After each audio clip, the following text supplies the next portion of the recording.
So, liebe Freunde, ich freue mich richtig dolle, weil letztes Jahr durfte ich bei Devolver, ja, durfte ich das alles nicht, was ich jetzt hier darf, bei Illfonic, ja. Und ich liebe das, weil ich habe da voll Bock auf das Spiel und wir werden uns jetzt gleich mal Klowns angucken, werden Fragen stellen und haben die große Möglichkeit, es auch anzuzocken. Also das ist top, top. Alright, so Klowns from outer space, right? Yeah. So what do you know about this game? I just know the movie. You know the movie? You know, sorry. I remember some parts of it, but I didn't inhale it. But I'm coming from the 80s. I'm 57, and that is why, you know, it's one of those IPs. I just was in Ghostbusters, so you know, just get me into the bathing tub, you know, just get me into it. Right. So this is an asymmetrical multiplayer horror game based on Klowns from outer space. You two guys today are gonna be killer clowns. So what are you gonna do? What does a killer clown do? Yes, you kill. So you wanna kill humans, and your main weapon for killing humans is the ray gun. Okay. Right? With that, as you probably remember from the movie, turn humans into cotton candy cocoons. Then explain you what to do with those. With a controller, right? Please play with your controllers. So, alright, now let's wait for the host to launch the match. Okay. Alright, yeah, clown objectives. Kill all human easy, right? You use your ray gun, then you apply it to your humans, you turn them into cocoons, and I'll tell you more about it. Alright. Alright, so what does human do? A human wants to survive. And to survive, they need to escape. So they're trying to be all sneaky, so pay attention to no excuse to find them. So welcome to Present Cove Amusement Park, which you probably remember from the movie. And yeah, if you press Y, you will pull up your ray gun. Yeah, as you see, you have two weapons, your ray gun and another weapon. So, and that's your friend. Yeah. That's another important difference with other asymmetrical games. It's a 3 clowns versus 7 humans. All right. How do I run? Is there Just press the left thumbstick. Now you're running left, clown. All right. How did you do that? I have a great I see. But you're not in the game, right?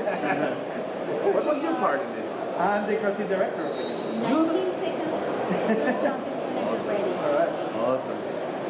Okay, so let's try to find those humans.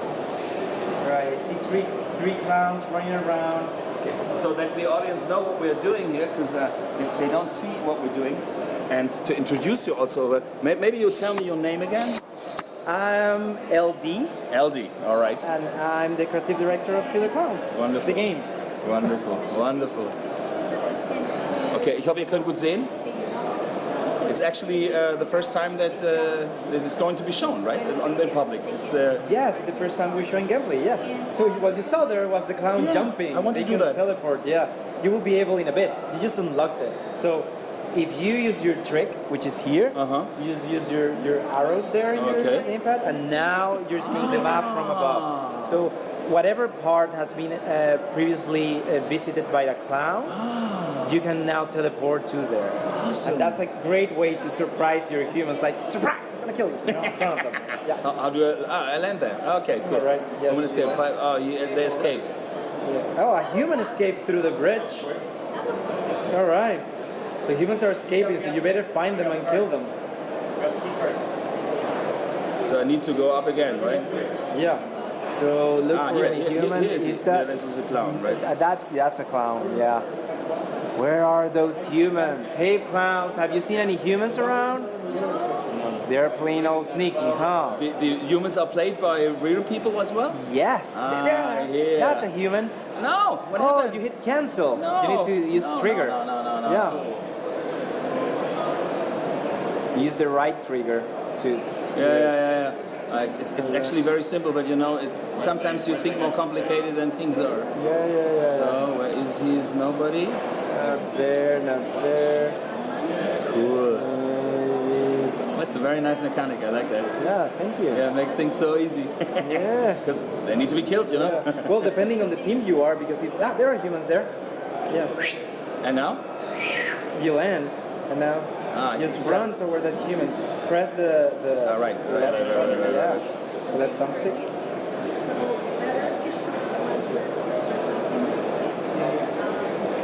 Awesome. So how did you get this IP into the game from the? Did you have any limits in the making? Well, MGM has been amazing, and with of course. And we have also talked with the original directors and creators from the movie, the Kyoto brothers. Okay. And they have gave us, like, we love when they give us creative feedback and all that. And it has been great. And MGM has given us a lot of freedom with the Klowns, but we also staying very true to the original movie, but also expanding it in authentic ways with ideas that the Kyoto brothers have given us, plus ideas from ourselves. And it's pretty fun. Later down the road, we're gonna show you like more stuff. I mean, the Klowns you're seeing today are exact replicas from the Klowns from the movie. You're playing with Spikey. I see that. Yeah. That's Jumbo, and he's also playing with Jumbo. Okay. So, yeah, but we also have Shorty. Oh, that's it. But yeah, I mean, we're very authentic, but also MGM is letting us expand this universe into unexpected clowny ways. If I want to get over it, I need to. Yeah, you can jump or you can find for a gate. Yeah, sure. Now you're there. Wow. Oh, so you're hurt, right? Because this is also an important difference with our asymmetrical games. Yeah. Here, the survivors, the humans, can hurt the killers. Understand. Okay. Like in the movie, you remember how they killed the clowns in the movie by popping their noses? Yeah. They do that here. If they hurt you enough and knock you back, they can pop your nose and you blow up. So, but you can also heal yourself by using. You're killing a human. Okay, do it. Oh, see? Button mash. Yeah, I see. A. Yeah. Button mash the button A. This one? A button. Okay. Yeah. Okay. So Button mash is so you stand. Mash it. I understand. Yeah. So you stand up. Because if you don't stand up, then a human come and pop your nose. Wonderful. Yeah. Good job. Okay, I see. All right. Yeah. Oh, okay. You're almost cocooning those humans there.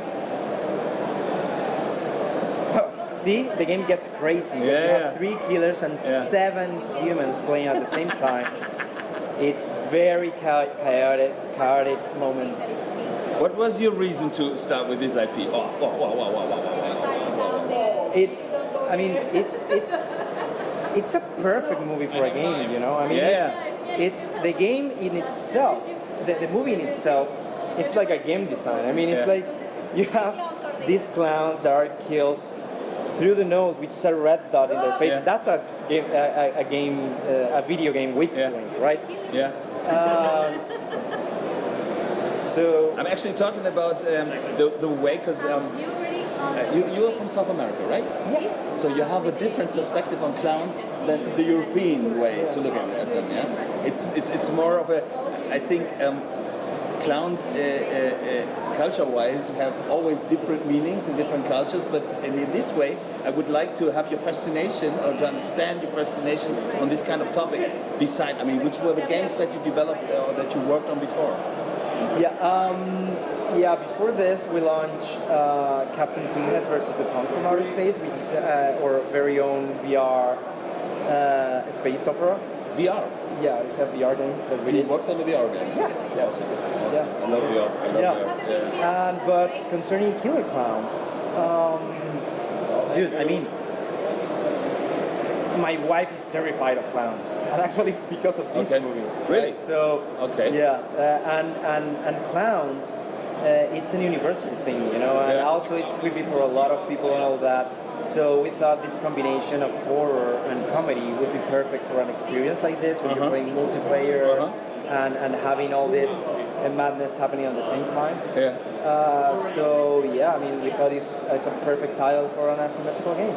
So you loved the movie, and that was actually the reason, or I love the movie. You just wanted to get out of something, like, because this is like crazy, you know. This is like, I mean, the idea to be on a fair, on a fun fair, with a clown killing humans, you know. It's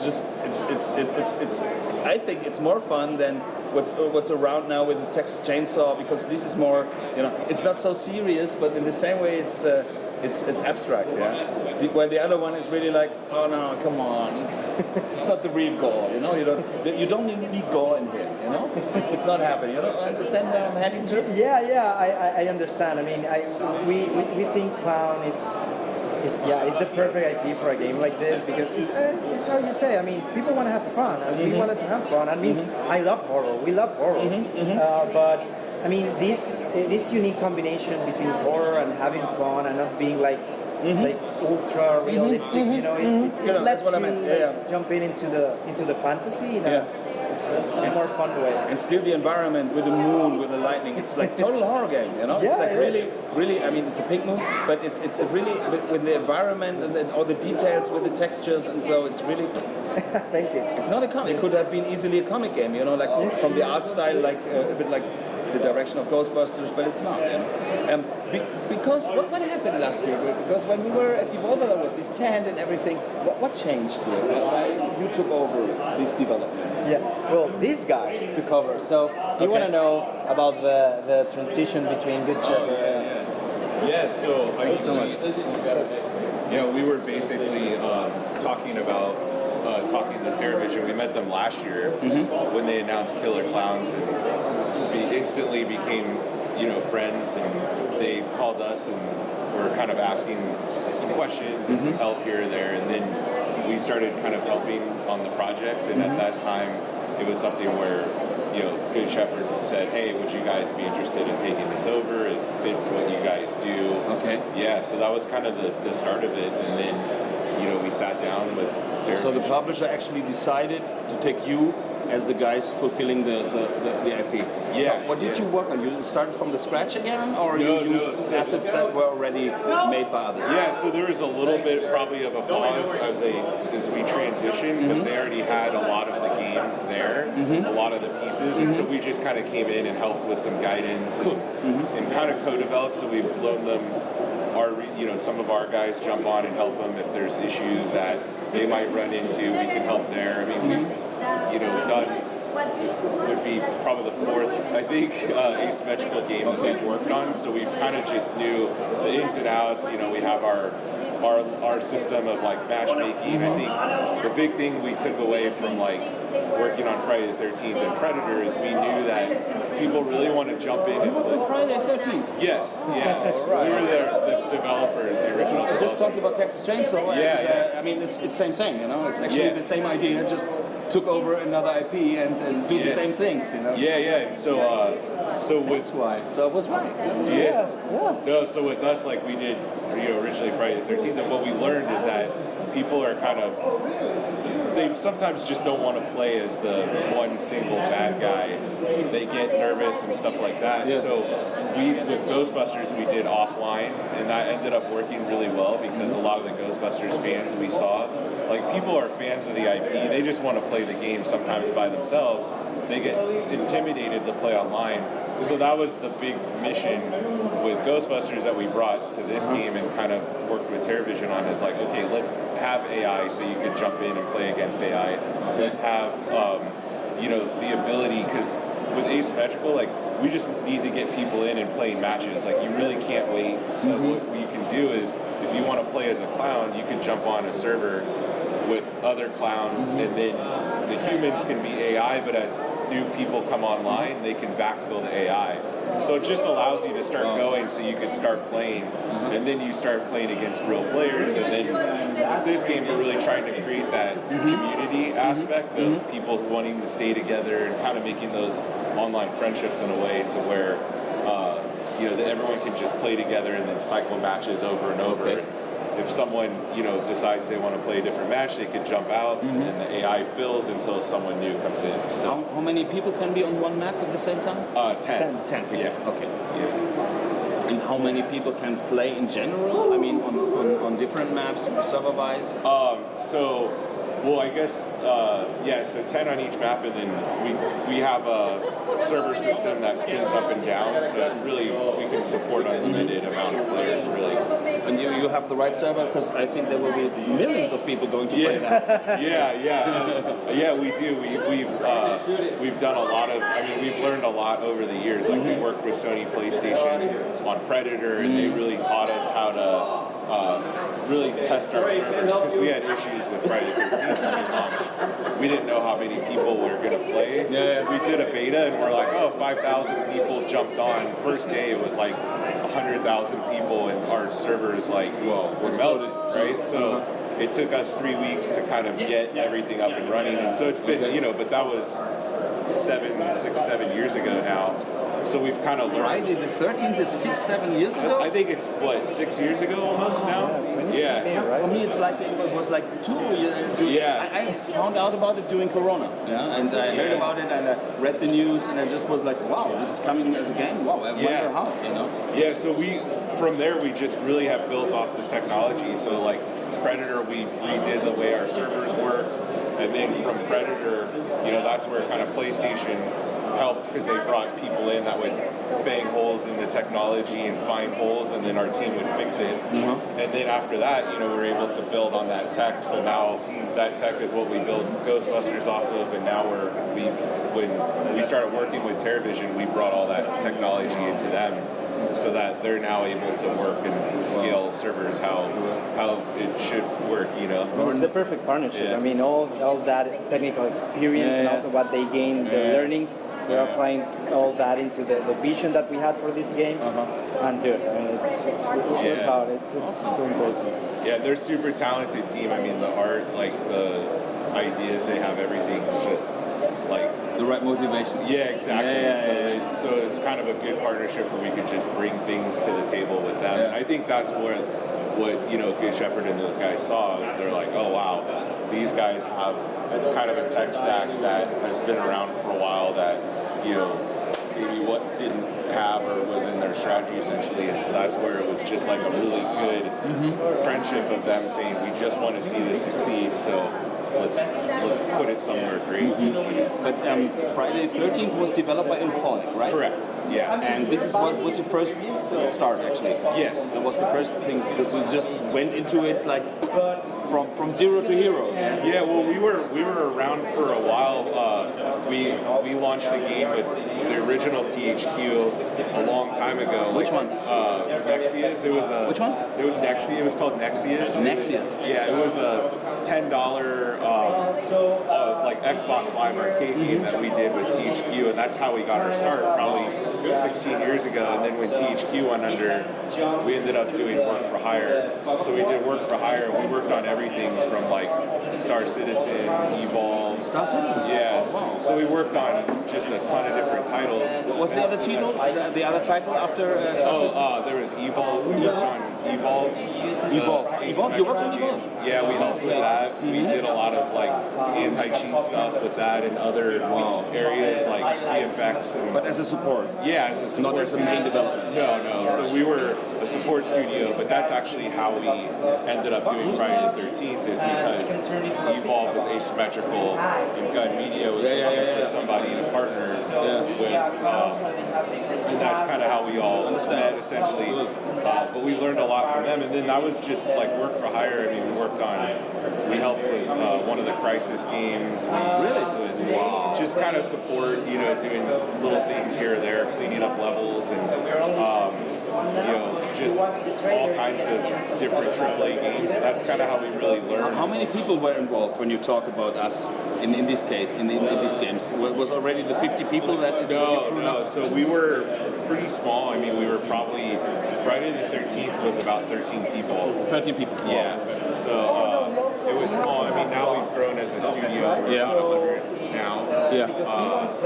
But during the work for hire days, we were probably always like 15 to 20 people. Okay. And we worked on multiple projects. And really Firefought, like multiplayer was our bread and butter. So we would come on. We worked on Armored Warfare as well, the tank game that Obsidian originally developed, and we got to work with them. And so, yeah, so it's just been like a long, and then eventually I said, you know, I I was ready to do our own thing again, and we kind of built up enough to be able to financially transition.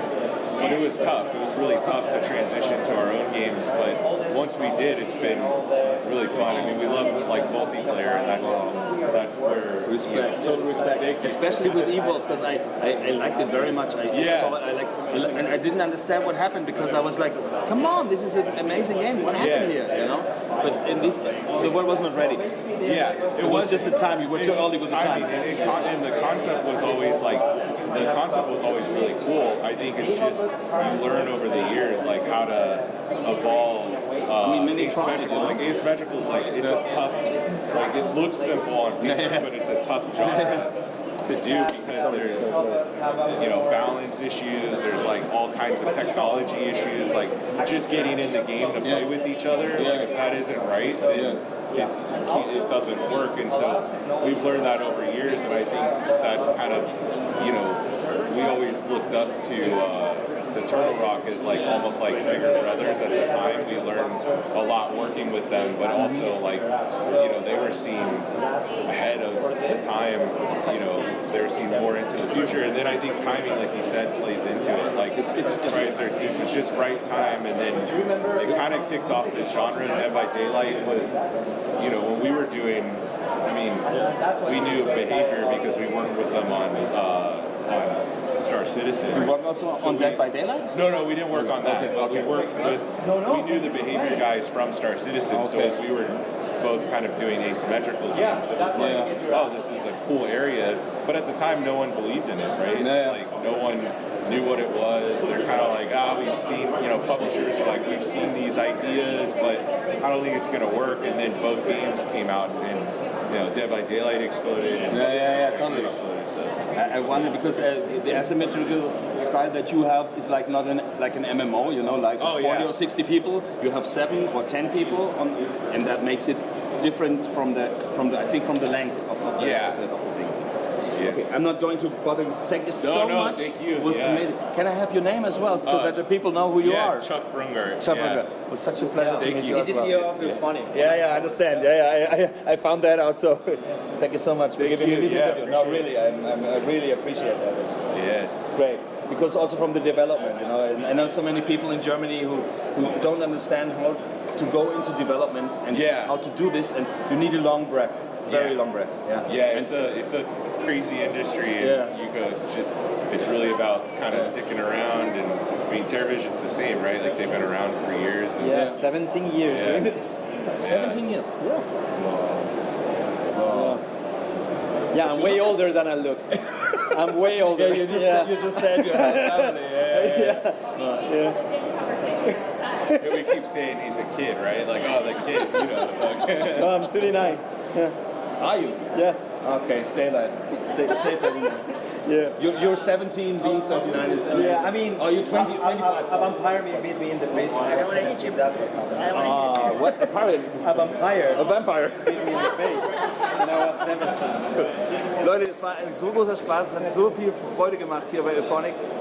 Ich bin total happy, dass wir hier sein konnten, und ich hoffe, es hat euch genauso Spaß gemacht. Ihr habt Insights bekommen, die ganz anders sind, als ich gedacht habe, und viel mehr Input, als ich gedacht habe zu bekommen. Und ich muss es erstmal verarbeiten. Ne? Vielen, vielen Dank.